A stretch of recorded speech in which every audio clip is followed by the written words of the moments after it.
Okay, we've touched on screening a little bit and how to hire people. I remember that screen, the hiring of people. I want to go over it a little bit more in this slide, this video, on screening.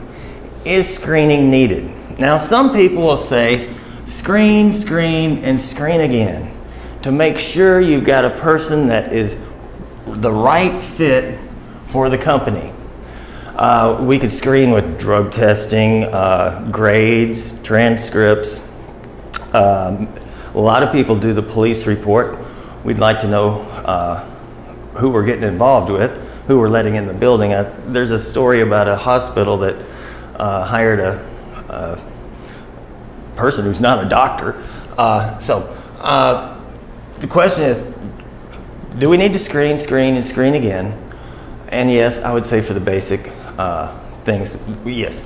But how important is screening overall? Can screening be replaced with culture for short?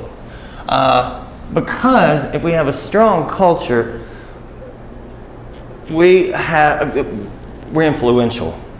And so anybody that comes in the building will actually turn out to be under the influence of what's going on in the organization. If they want to belong in the organization, they will either fit in. If they don't fit in, coworkers will probably kick them out, or they'll just leave on their own. So when you look at things, for technical things, yes, we might need to screen. Experience, that we've already covered, that's a question mark because it may have made the person actually worse. In fact, there's an ad agency that says, get the people, we hire them right out of school before they get ruined. I mean, that's a strong statement. He was saying that experience is bad.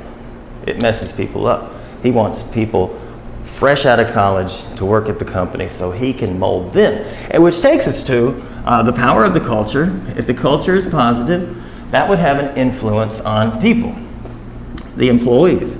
The power of leadership as well. If leadership is supportive and attentive and always around, that would be a big influence on the new hire employee.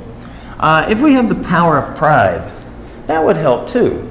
Nobody wants to work for the bad news bears, but if the company is doing well and they're successful and there's a sense of pride in the organization, then that would help to influence the employee as well. Also, we have the power of norms and standards. All the other employees do things and that the new employee wants to fit in quickly. They're watching to see what is acceptable all around them, and then they're gonna start to follow into that path. If they're not dressed right, they'll change by tomorrow.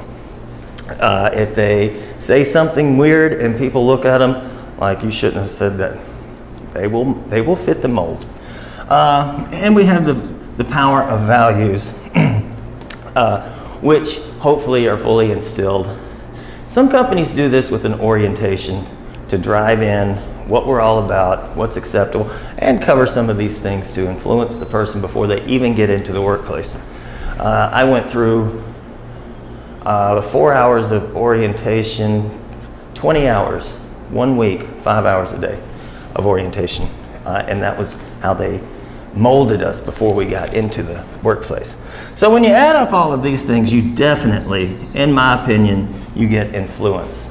So if we have a culture that is basically positive and strong, supportive, I think we could take a 0 and turn them into a hero. It's a great place to be. You know, come on. And we take that 0 and turn them into a hero.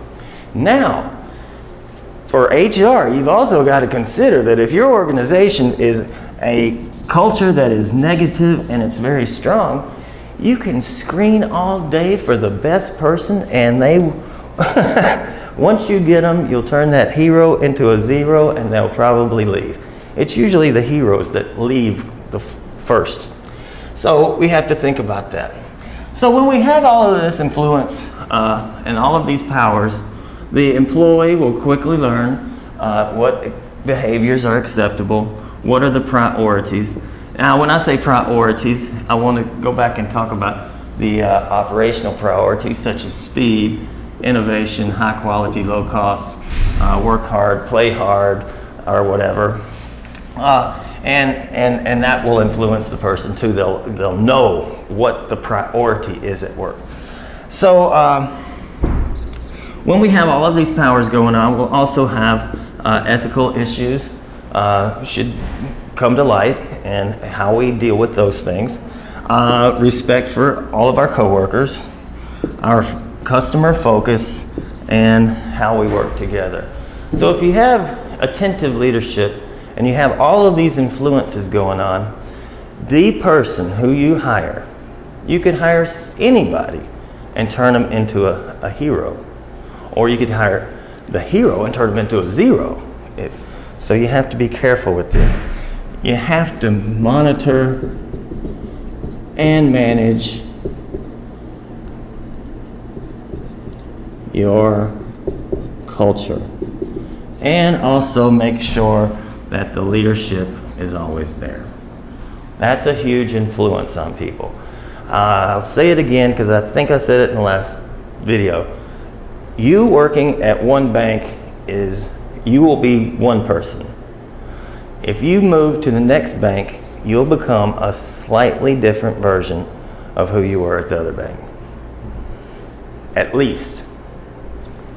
Because the power of the organization has an influence on us. And as HR people or managers who are very well versed in HR, you will make sure that your work environment and your leadership turn employees into great employees. So there you go. The question is screening, or do we rely on culture?